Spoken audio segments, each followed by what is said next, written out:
Pendant que Jules Koundé signe son nouveau contrat jusqu'en 2030, la délégation de l'UEFA était au Camp Nou pour vérifier l'état des lieux par rapport aux travaux. Ils ont passé au peigne fin tous les coins et recoins. Et voici ce qu'ils en ont conclu. Barcelone doit effectuer 5 procédures de base pour obtenir une licence pour ouvrir le Camp Nou. Et chaque étape nécessite son propre examen qui prend au moins 1 mois. Là, je pense que la traduction est mauvaise. Je pense que c'est toute la procédure qui prend 1 mois et pas chaque étape. Du coup, on a remise d'un certificat d'achèvement de la première phase des travaux, soumettre un certificat de l'autorité d'accréditation des installations ECA confirmant que les installations électriques sont conformes aux normes. Le conseil municipal procédera ensuite à une inspection du stade. Ensuite, on aura l'émission d'un rapport de la protection civile et enfin un rapport des pompiers et de la police municipale pour l'octroi d'un permis par rapport à la capacité. En conclusion, c'est ric-rac, mais ça peut passer. Aujourd'hui, on est le 21. La Ligue des Champions débute le 16 septembre. Pour nous, ce sera le 17, je pense, puisqu'on a un match le 15 contre Rayo Vallecano. Pour le match de Valence, le 14 septembre. C'est mort, c'est cuit. Ils ont enlevé le stade d'ailleurs. À l'heure où on parle, l'objectif numéro 1 du Barça, c'est l'ouverture du Camp Nou. Il n'est pas question d'aller jouer ailleurs. Par contre, ils prennent des précautions, à savoir réserver le Montjuïc. C'est d'ailleurs pour ça que le Barça a signé un accord avec la mairie pour l'utilisation du terrain du Montjuïc jusqu'à un éventuel play-off de la Ligue des Champions dans le cas où le retour au Spotify Camp Nou n'est pas possible. Ça veut pas dire qu'on va retourner au Montjuïc, il y a de fortes chances, mais ça veut pas dire qu'on va y retourner, c'est juste au cas où. Pour le match de Valence, comme je vous l'ai dit, c'est cuit, c'est mort, on n'aura pas le temps, le stade ne sera pas prêt à temps. Par contre, selon la Vanguardia, le club n'écarte pas l'idée de jouer au stade de Gérone. Après les gars, on va pas se voiler la face, le retour au Camp Nou, il est primordial cette année. Pour l'aspect financier, pour l'aspect du fair play financier, ou ne serait-ce que pour une question de parole, hein. Au bout d'un moment, on a dit qu'on y serait, faudrait y être au bout d'un moment. Et à mon avis, la meilleure solution, c'est d'aller jouer au Montjuïc jusqu'à décembre. Parce que même si on l'ouvre, ce sera quoi? 27 000 personnes? C'est pas ça qui va nous dégager un fair play de malade. Mais bon, connaissant la Porta, il va pas lâcher, il va tenter le coup jusqu'à la dernière minute, et à la peut-être il utilisera le plan B. Pardon, faut vendre. L'OM entre dans la course pour Marc Casado qui le voit comme le possible successeur d'Adrien Rabiot. Vous voulez pas vendre Casado? Très bien. Moi aussi je veux pas le vendre. Vous voulez pas vendre Lamine Yamal? Vous voulez pas vendre Rafinha? Vous voulez pas vendre Lewandowski? On parlera pas de Rashford? Vous voulez pas vendre Fermin? Vous voulez pas vendre De Jong? Vous voulez pas vendre Pedri? Vous voulez pas vendre Gavi? Vous voulez pas vendre Bernal? Vous voulez pas vendre Koundé? Vous voulez pas vendre Baldé? Vous voulez pas vendre Koubarsi? À part Araujo concrètement. Vous voulez vendre qui? Moi aussi je veux vendre personne. Mais à un moment, faut regarder certaines réalités en face au club. Financièrement, ça va pas. Il faut vendre. Vous allez me répéter, oui, bah dans ce cas-là, faut vendre Araujo. Bah c'est fini. Inigo Martinez est parti, on peut plus vendre Araujo. Voilà. La réalité est sous nos yeux. Gérard Martin a refusé de partir. Le Barça voulait le vendre. Maintenant, moi aussi, je veux pas le vendre. C'est un enfant du club, un vrai de chez vrai, l'âme de capitaine, formé à la Masia. Il a joué à la B, il nous a fait kiffer. Même il a déclaré, je veux réaliser toute ma carrière au FC Barcelone et prendre ma retraite ici. C'est mon rêve, c'est le club que j'aime. Mais 30 millions d'euros, ça paraît peut-être peu ou peut-être énorme, je sais pas. Mais la réalité, c'est que le Barça devra faire des choix douloureux. Et que c'est pas uniquement avec Araujo et Ter Stegen que le Barça va changer. La vraie réalité, c'est qu'Araujo joue à un poste où il y a énormément de besoins. Ferran Torres joue à un poste là où il y a énormément de besoins. Et en tant que joueur de champ, je sais que c'est les 2 joueurs qui sont le plus enclins à être vendus sans trop de problèmes pour la communauté. En revanche, Casado, le pauvre, c'est pas de sa faute, mais il évolue à un poste où t'as déjà Pedri, De Jong, Gavi, Bernal et lui-même. Je compte pas Olmo et Fermin qui sont des milieux plus offensifs. Et la réalité, elle est là. Malheureusement, ça me ferait mal. Mais si c'est le nécessaire à faire, pour moi, à un moment, il faut faire des sacrifices quelque part. Comme vous, je veux pas qu'ils partent. Mais d'un côté, vous voulez que personne parte. Et de l'autre, vous vous plaignez qu'on puisse pas enregistrer, signer des joueurs et ramener des big recrues. L'un ne va pas sans l'autre.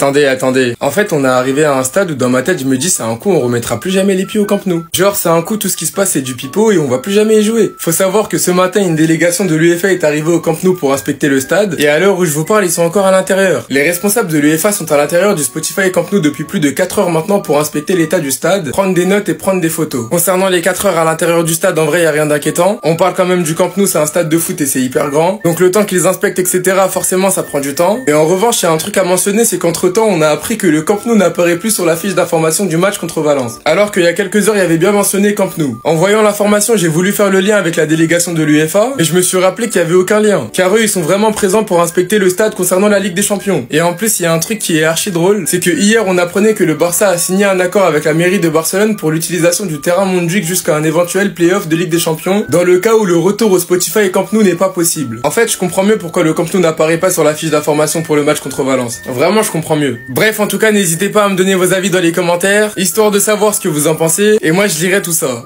Casado, l'enfant du Barça. la très belle réponse par rapport à toutes ces histoires de transfert autour de lui. Regardez sa story. Lui très très jeune avec sa maman avec le maillot du Barça. Et il y en a qui veulent le voir partir. Il vient clairement de faire sa déclaration au Barça. D'après les dernières informations, Barcelone demande un minimum de 30 millions pour Casado. Mais le joueur ne veut pas partir. Même si le club l'a informé qu'il ne jouerait pas beaucoup, la décision appartient entièrement au joueur qui ne souhaite pas partir pour le moment. Et moi je vais vous poser une simple question. Pour le joueur qu'il est que vous pensez que 30 millions ça en vaut la peine? Honnêtement, on est tous unanimes dessus. Bien sûr que non, ça ne vaut pas la peine. 30 millions dans ce football moderne là, c'est quoi? C'est quoi 30 millions? On a encore Roméo au club qu'il faut faire partir. Il y a aussi Hector Fort que le club veut voir partir. Et malheureusement pour eux, il n'y a pas assez d'offres le concernant. Et donc il devrait normalement partir en prêt. Et la vérité aujourd'hui, c'est que si le nom de Casado y ressort, c'est parce que le Barça n'a pas de solution pour faire partir des joueurs comme Peña, comme Roméo, comme Hector Fort. Ils sont dans une impasse et c'est pas pour autant que je dois faire partir l'un de tes meilleurs atouts. Pour cette histoire-là, le Barça va devoir se débrouiller parce que Casado ne partira pas du Barça pour 30 millions. Les gars, vous êtes tellement déseffrayés, vous avez tellement pas l'habitude qu'on parle de Ballon d'Or concernant votre club. Je sais que c'est l'une des premières fois pour certains, les gars, mais calmez-vous. Calmez-vous.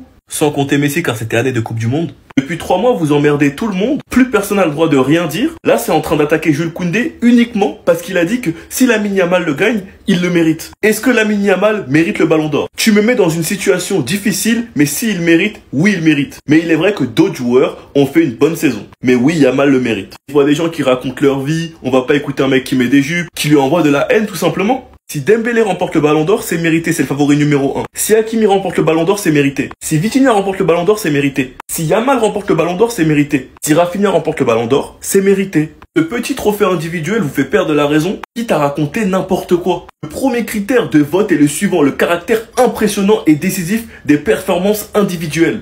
Aucun joueur du monde est plus impressionnant que Lamine Yamal cette saison. C'est pas pour autant qu'il est le favori numéro 1, mais c'est lui qui coche le plus le critère le plus important. C'est pour ça qu'il finira top 2 minimum. Mais que Ousmane Dembélé est le favori numéro 1. Mais que si Yamal l'emporte, ce n'est pas un vol. Donc oui, il le mérite aussi. Donc son coéquipier le dit clairement qu'il le mérite. Il va pas dire le contraire. Tout en expliquant que d'autres joueurs ont fait des bonnes saisons. Enfin bref, sinon vous les gars, vous en pensez quoi? Ramenez-vous sur Snap, on s'en est. Les gars, Rashford va réussir au FC Barcelone, c'est acté. Vous connaissez, moi de base, je suis pas dans les gossips, mais je suis obligé de vous expliquer. Marcus Rashford a été vu avec l'amour de sa vie, Lucia Loy, à Barcelone, les gars.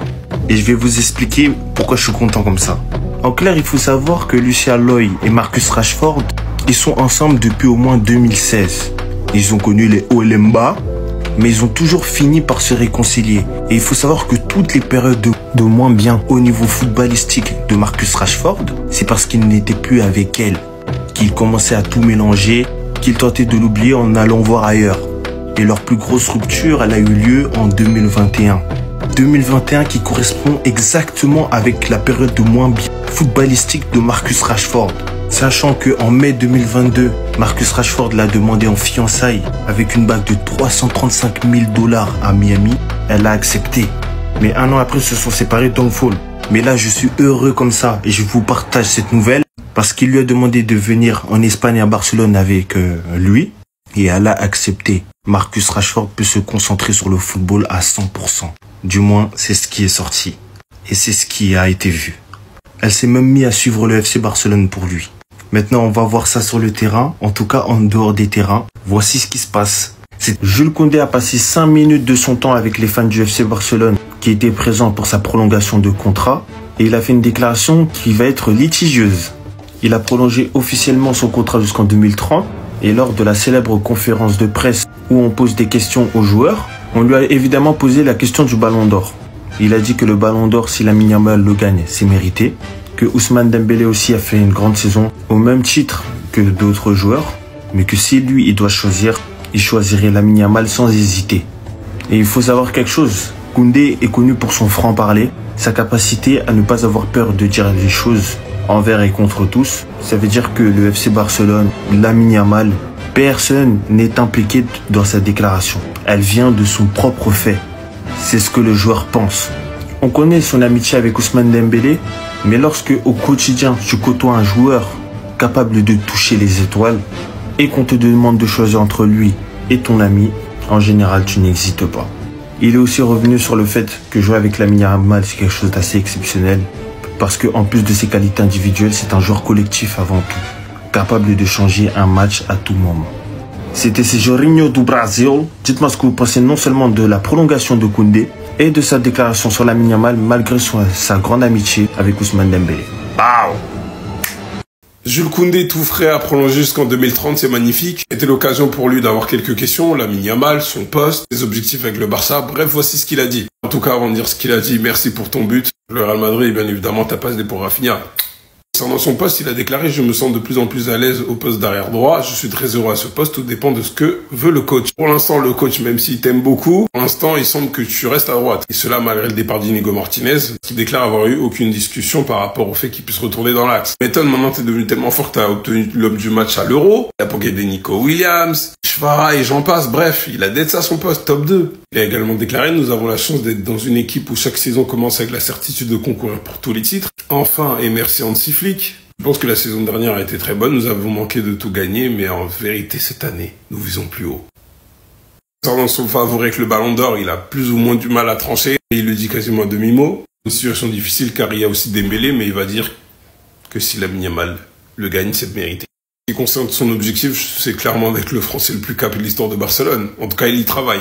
Ce sera un grand honneur car beaucoup de joueurs français sont passés par ici, des légendes comme je l'ai dit, et Eric Abidal en fait sans doute partie. Un objectif pour moi, je ne vais pas mentir, c'est un objectif. C'est formidable au-delà du nombre de matchs d'avoir autant de présence dans ce club qui est plus grand que tous.